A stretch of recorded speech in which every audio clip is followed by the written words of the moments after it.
Hi everyone, my name is Raquel Martinez, and some past experiences with language learning experience with other people who speak different languages.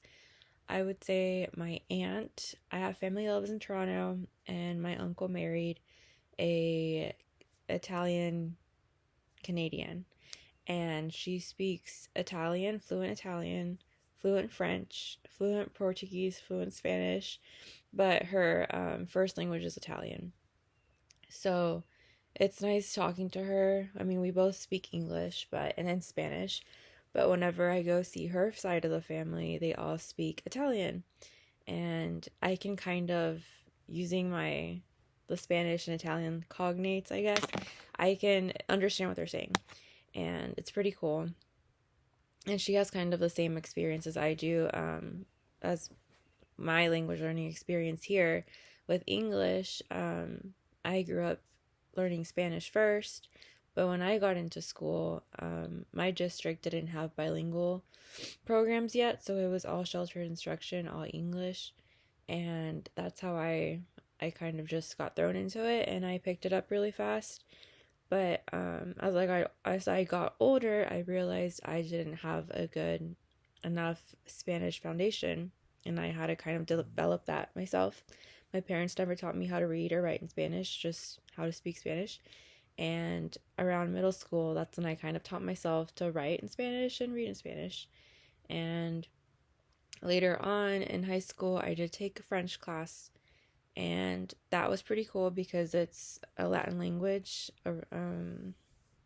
Yeah, and I could find, written wise, I can see the similarities between Spanish and French, but once you start speaking French, it's completely different. It's hard to understand.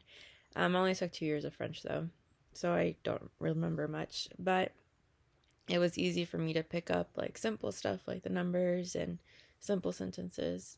And I still to this day, like, I remember a few stuff. If I hear it on TV or something, I know what it means. My experiences with native speakers of other languages growing up, I think I started like my freshman year of high school. I started volunteering at my church for their adult ESL program. So I would help out volunteer teachers or just help out overall making copies, registration. But it was really nice to be with adults who were trying to learn a new language. And then a few years after, I started to volunteer as a teacher, and I loved it. It was awesome. And then in college, once I was in college to be a teacher at Sam Houston, I decided, like 2 years in, I wanted to be a bilingual teacher because at first I was just going in to be a monolingual teacher. And I got convinced by a teacher I was observing to become a bilingual teacher. And that was awesome. I loved it.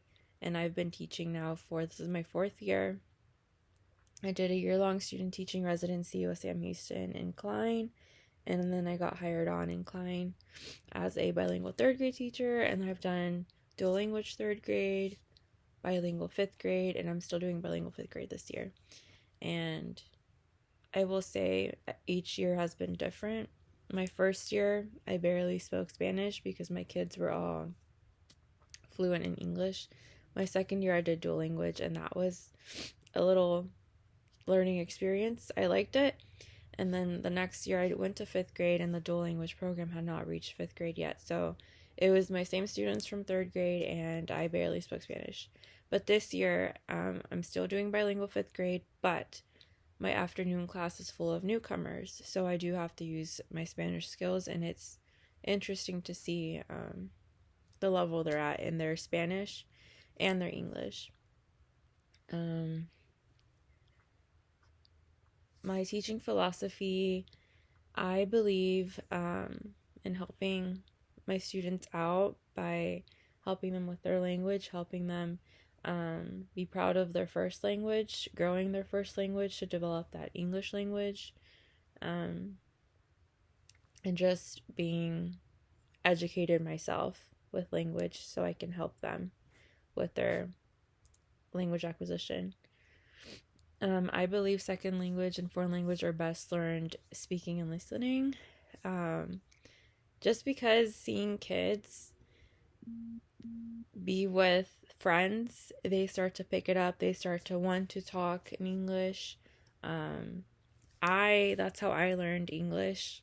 I was thrown into an all English class, and that's all I was listening to. That's what I had to speak, and I picked it up. And then I started watching Disney Channel in English, and that's all I would listen to. So I think listening and speaking is the best way that language can be learned. I would tell the adults at the ESL program, listen to TV in English, try and listen to the radio in English once in a while, just so your ear starts to pick it up. But yeah, it's nice to meet y'all.